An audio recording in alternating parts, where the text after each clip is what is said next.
They broke his jaw during pledge week and made him thank them for it. You're standing on a manicured quad under amber streetlights, surrounded by men who already know your name before you've said it. They don't recruit, they select, and once chosen, there's no turning back. This isn't brotherhood. It's a ladder built from silence, sweat, and secrets. 5 rungs, each one higher, darker, more intoxicating than the last. You'll wear their letters like armor, but beneath them, something in you will erode. Slowly at first, then all at once. Welcome to the machine. Level 1. The pledge. You are nobody. That's the point. For 12 weeks, your name is erased. You answer only to Rook, or New Meat, or whatever degrading moniker the enforcer decides fits your trembling posture. Every morning begins before sunrise, barefoot on frost-bitten grass, scrubbing beer-stained patio stones, while brothers sip coffee from mugs emblazoned with the Greek letters that now own you. Your hands crack and bleed. No one notices. You carry trays of lukewarm pizza up 3 flights of stairs for brothers who won't look you in the eye. You memorize the blood types of every brother, not for transfusions, but so you know whose DNA not to leave behind when you clean up their messes. Privilege? There is none. Only the illusion of future belonging. But if you survive the gauntlet, the midnight runs through campus in winter coats, soaked in vinegar, the blindfolded scavenger hunts that end in abandoned parking lots, you earn the right to wear a plain black shirt with a single embroidered letter. A whisper of identity, enough to make you think you're climbing. The danger is everywhere. Not just the alcohol-fueled hazing rituals where you're forced to chug from a drum labeled purge bucket, vomiting into it until your throat burns raw. Or the nights you're locked in the basement crypt, a repurposed storage room lined with old pledge paddles and photos of past initiates, told to recite the fraternity creed backward until your voice gives out. The real danger? You start volunteering for punishments just to prove you're not weak. The moral cost? You learn to betray yourself first. You laugh at the humiliation. You downplay the pain. You tell your parents you're fine while hiding bruises under long sleeves. And when another pledge collapses mid-drill, you kick dirt in his face so they won't think you're soft. Then comes initiation night. You're blindfolded again, led through winding corridors that smell of mildew and bourbon. Candles flicker, chants rise. Someone presses a cold medallion into your palm. When the blindfold drops, you're standing in a circle of brothers, now truly yours. And the architect, the chapter president, places a hand on your shoulder. "Welcome home," he says. But as you slip on your new lettered jacket, you catch your reflection in a darkened window. The eyes staring back aren't yours anymore. They belong to the system, and the system demands blood, starting with yours. Level 2, the soldier. Now you have a seat at the table, but only if you keep it clean. As a soldier, you're no longer scrubbing floors, you're guarding them. Your job is enforcement, making sure pledges suffer exactly as you did, maybe worse. You design the punishments. You time the chugging challenges. You stand watch during silent weeks, when pledges can't speak unless spoken to. Their lips sealed with duct tape, branded with the fraternity's insignia. You make them drink until they piss blood, because last year, you were the one puking in the purge bucket, and no one cared. Daily life hums with controlled chaos. You wake to texts from the whip, the VP of discipline, assigning you to handle a pledge who missed curfew. You spend afternoons running errands for brothers, picking up dry cleaning, fetching energy drinks, even walking their dogs. But now you do it with a smirk, knowing you've crossed the threshold. At night, you patrol parties, scanning for outsiders, cutting off drinks from anyone who looks unstable. You're trusted, respected, feared even. Privileges bloom like poison flowers. You get first pick of rooms in the house, maybe even a private one with a balcony overlooking the quad. You're invited to closed-door strategy dinners, where brothers debate which sororities to court, which rivals to undermine. And when alumni visit, they slap your back like you're already one of them. You taste the future. Internships, job referrals, a network that stretches into boardrooms and courthouses. But danger tightens its grip. Hazing lawsuits loom like storm clouds. Last year, a pledge at another chapter died after a forced drinking ritual. His name scrubbed from headlines, replaced with vague terms like tragic incident. Now, National Headquarters sends compliance officers unannounced. You memorize cover stories. We were just bonding over smoothies, you'll say, smiling wide, while the basement still reeks of whiskey and sweat. One misstep, a photo leaked online, a witness talking, and the whole house could be suspended. And you'd be the fall guy. The moral cost deepens. You catch yourself justifying things you once swore you'd never do. When a pledge collapses during a trust fall exercise off the second-floor porch, cushioned, barely, you help drag him inside, whispering, "Don't tell anyone. You'll ruin us all." You tell campus security the bruise on his neck was from rugby, and burn the photo before the cop finishes writing his report. Your roommate asks if you're okay. You report him to the whip for emotional instability before he finishes the sentence. Even your old friends outside Greek life seem naive, soft. You don't miss them. You pity them. Then comes the night. The architect calls you into his study, a room lined with leather-bound ledgers and framed photos of past presidents. He pours 2 glasses of expensive bourbon. "You've got the stomach for this," he says, sliding a manila folder across the desk. Inside, names, addresses, social media handles. We need someone reliable to handle recruitment next semester. Someone who understands what it takes.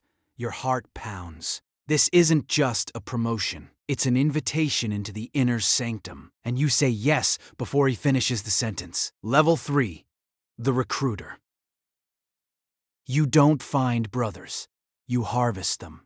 As recruiter, your territory is the freshman orientation fair, the gym, the library steps at midnight. You spot them by their hunger, the way they linger near your booth, how their eyes widen at the sight of your custom varsity jacket. You wear a $400 shirt, a fake Rolex, and a smile that's already picked out your next victim. You offer free t-shirts, invites to exclusive mixers, promises of lifelong connection. You sell the dream, legacy, loyalty, limitless opportunity, and you believe it mostly, because now you live it. Your days are a performance. You host info sessions in the chapter house's grand hall, lit by chandeliers older than your parents. You spin tales of alumni who became senators, CEOs, generals, all forged right here, in these hallowed halls. You deep dive their Instagram, find their sisters' eating disorder posts,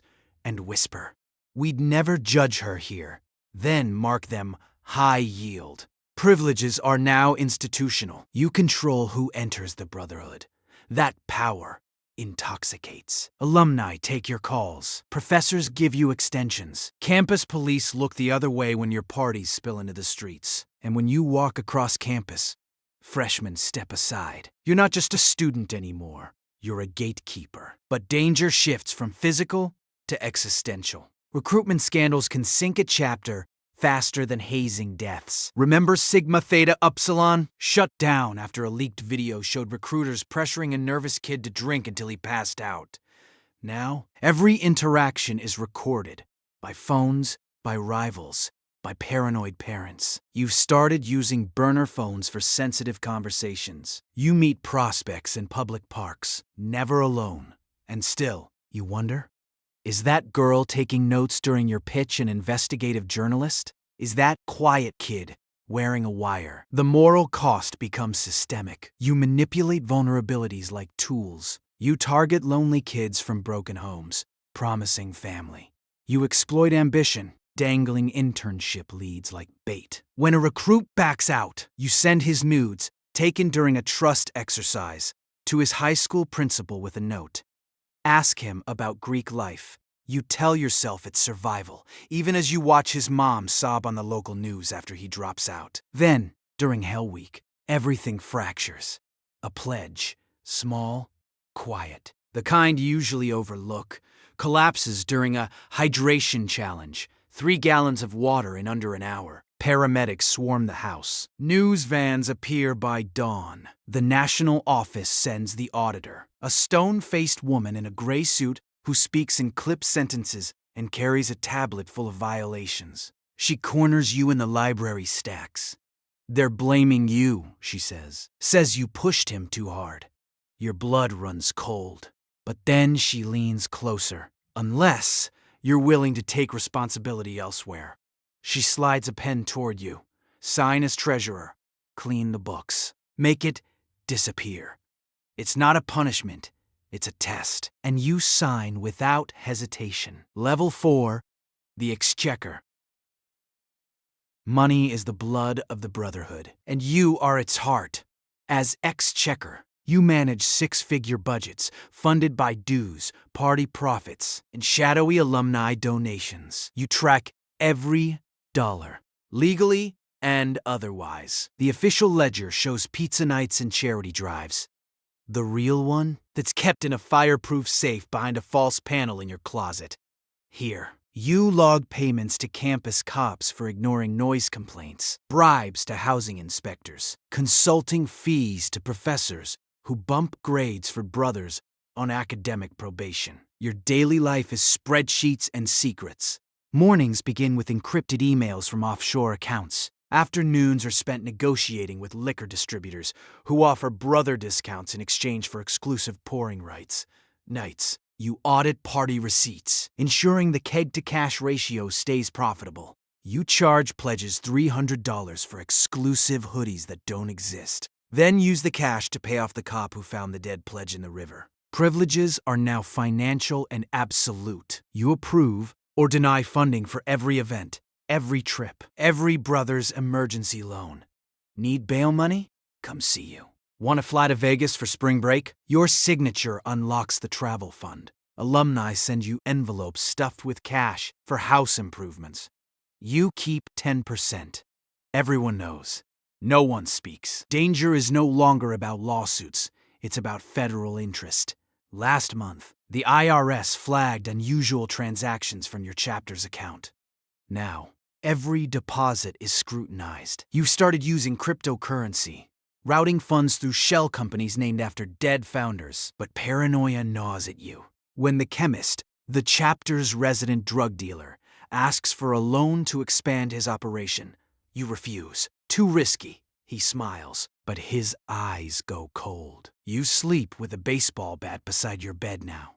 The moral cost is total. You've stopped seeing money as currency. It's control. You've paid off a professor to change a brother's failing grade, dooming another student to lose her scholarship. You've skimmed funds meant for a memorial scholarship in honor of a deceased brother, using it to upgrade the house's sound system. When your mom calls, begging for chemo money, you take it from the Suicide Prevention Fund and pray she never sees the audit trail. You mute your mom's voicemail so you don't have to hear her say your name, the one they erased during Pledge Week. Then comes the summons. Not from campus, from downtown. A black town car idles outside your dorm. Inside sits the Baron, an alumnus so powerful his name opens doors in DC and Dubai. He offers you scotch from a crystal decanter. "The architect is stepping down," he says. "Too soft. We need someone who understands real power." He slides a thick envelope across the seat. "Read it. Burn it. Be ready. Inside, floor plans of the national headquarters, bank codes, names of compromised officials. This isn't leadership. It's succession. And you're already drafting your first executive order in your head before the car pulls away. Level 5, the architect. You are the house. The letters on your chest aren't fabric, they're law.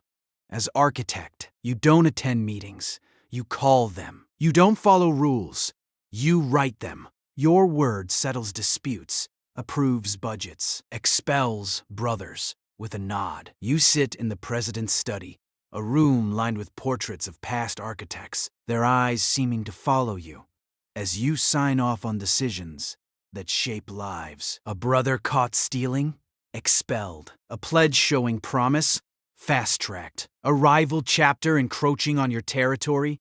undermined quietly, permanently. Daily life is a theater of control. You host alumni and private dinners where deals are struck over aged steak and vintage wine. You rewrite national hazing policy to classify forced waterboarding as hydration bonding and get it signed by a senator brother. You mentor soldiers and recruiters, molding them in your image, but your true work happens in shadows.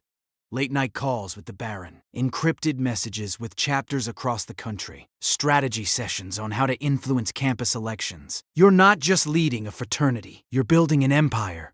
Privileges are indistinguishable from power. You get corner offices at top firms before graduation, private jets to alumni retreats in Aspen, access to donor lists that include senators, judges, billionaires. When you walk into a room, conversations pause. Doors open without knocking. You've become what you once worshipped, untouchable. But danger is now existential. Power attracts predators. The chemist has been feeding information to a rival chapter. The auditor is digging into your predecessor's mysterious resignation, and whispers circulate about a federal task force investigating Greek life corruption. Operation Ivory Tower, they call it. You've started sleeping in a different room each night. Your phone is wiped clean daily. You trust no one, not even your closest advisor. The ghost, whose loyalty you test weekly with false leaks. The moral cost is complete erasure. You've ordered brothers to lie under oath. You've covered up assaults by transferring victims to other schools. You send the dean a photo of himself snorting coke off a pledge's chest in '98, with today's date stamped on it, and watch him cancel the Title IX hearing live on Zoom. You tell yourself it's for the Brotherhood, even as you shred the rape kit report from the campus clinic. Then, during Founders Day, you stand before the entire chapter, delivering the annual address. Below you, hundreds of eyes gleam with devotion. You speak of legacy, sacrifice, eternal bonds. But as you raise your glass for the toast, you notice a freshman pledge in the back. Small, nervous, eyes wide with hope, just like you were. And for a split second, you see it, the cycle, endless and hungry. You raise your glass, but your hand shakes, because the kid in the back, he's wearing your old pledge shirt, the one stained with your blood. You could stop it. You have the power, but the words die in your throat, because to break the chain would mean admitting it was all a lie. And without the lie, what are you? So you smile, you drink, and you pass the torch to the next architect, waiting in the wings. You made it to the top. You wear the crown of silence, wield the scepter of secrets. But as you gaze down from your gilded study window, watching new pledges stumble through their first night of servitude, you realize the terrible truth. There is no top, only deeper layers of the same machine. You didn't climb the ladder. You nailed yourself to it as the rungs. And right now, in a basement reeking of bleach and vomit, a freshman is swallowing his first lie.